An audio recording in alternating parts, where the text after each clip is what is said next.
Good morning. So we are going to continue our discussion about probability, and we're going to be looking at something called experimental probability today. I've got a couple of quick definitions for you, and then I'm going to run through two examples for you as a starting point, and then you have some practice on IXL to see how well you can master these skills. So let's go ahead and get started with a definition. So you can estimate the probability of an event using data or by an experiment. So let me get out my pen here. Let's do green today. So, or by an experiment. So go ahead and fill that in.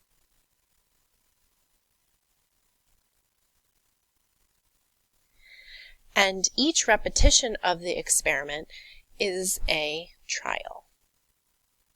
So some of this may be familiar from maybe your science classes. The sample space of the experiment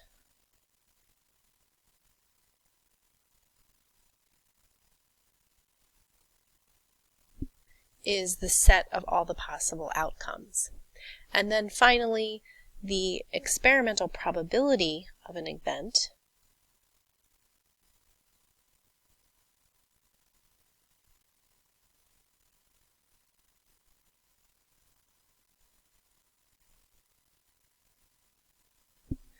is the ratio of the number of times that the event occurs, or what we say the frequency, to the number of trials. So I put together a little definition for you here in this red box. So basically you're going to write it as a fraction. You're going to put the number of times that the event occurs as your numerator. So what you're looking for in your experiment, in other words. And then you're going to simply put that denominator as the number of trials. So how many times you performed the experiment. And that will give you the experimental probability of that event. So let's go ahead and run through a couple of examples by using this definition. Okay, so in example 1 here, we have a bar graph that shows the results of 100 tosses. So, oops, let me get my pen working. So we know right here it's 100 rolls. And you can see that it's an oddly shaped number cube. Find each experimental probability. So our first question is asking us to find the probability of rolling a 3. So I'm just going to put this in this notation of probability of rolling a 3. So all I need to do is simply look at my frequency chart here, and I'm looking for the number 3, and I'm trying to figure out how many times that occurred. And so this is just because it's slightly past 15, we're going to say that's about 16. So it occurred 16 times, so that's how often it occurred. And then remember, we put that over the number of trials that we did. And remember from the beginning of the problem that they told us that it was 100 tosses, and they also show you right here on the chart that it's 100 rolls. So we're going to say 16 out of 100.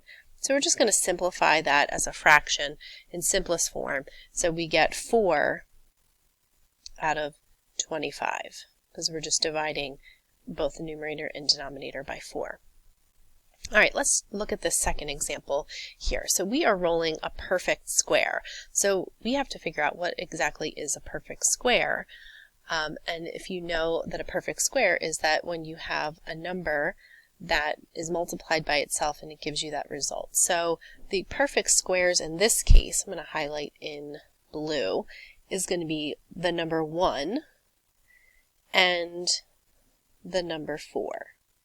Because 1 times 1 gives us 1, and 2 times 2 gives us 4. So those are the only perfect squares that are listed there. So again, we have to look at our frequency table, and we look at the number 1. It looks like it was rolled 17 times. So we know that that's 17. And then if we look at the 4, it looks like the 4 was rolled 11 times. So in our notation, we're going to say the probability of rolling a 1 or a 4. So that's going to be equal to, and remember a 1 we found was 17 times, and the 4 was rolled 11 times. And again, that's out of the same amount of tosses, so over 100.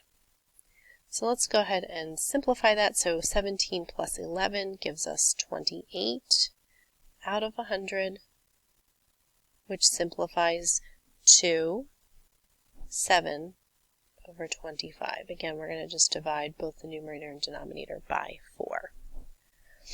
Okay, this last example asks us to roll a number other than 5. So we are looking for the probability of not 5.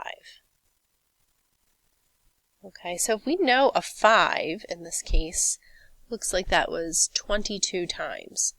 So if a 5 is rolled 22 times, and we rolled all of these numbers a total of, we had 100 trials, we could say that we could do 100 minus the 22 to figure out all the other numbers. And again, that's always going to be over 100 because that's the number of times we rolled the dice. So then we just simply subtract. So 100 minus 22 gives us 78 out of 100. And we can simplify that by 2. So we are going to divide both the numerator and denominator by 2. So we get 39 out of 50. So that would be your final answer there. All right, I'd like you to pause the video and try example B on your own. And then you can unpause and check your answer to see how you did.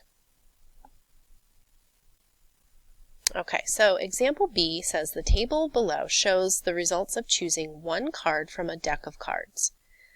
Recording the suit and then replacing the card, find each experimental probability. So we need to look at, first of all, how many times this experiment occurred. So if I look at my chart, if I simply just add up the numbers of cards that were chosen, that will give me my number of trials. So I'm going to add my 9 plus 7 to give me 16, and then I'm going to add 5 and 5 to 10. So that means that I had a total of 26 trials. And that is going to be helpful when we now have to find these probabilities. So choosing a diamond. So I simply look here at the diamond, and it looks like it was chosen 9 times. So choosing a diamond, so I'm going to say the probability of, and I'm just going to use the symbol of a diamond, is equal to 9 out of 26. And then I look and see if I can simplify, and there is no common factor for either of those numbers, so 926 is the answer. All right, the next question asks us to choose a card that is not a club.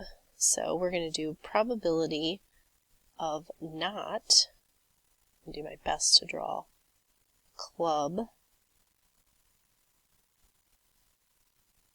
sad club. I'm going to color it in so maybe it'll look a little bit better.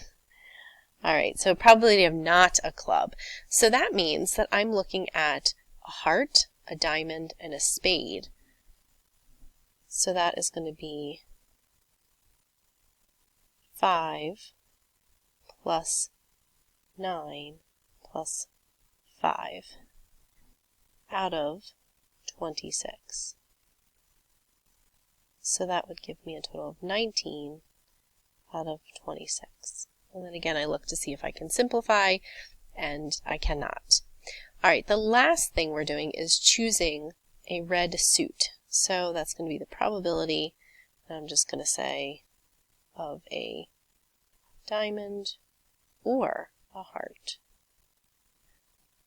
So if I look at my heart and my diamond, that's 5 plus 9, and again, that's over 26.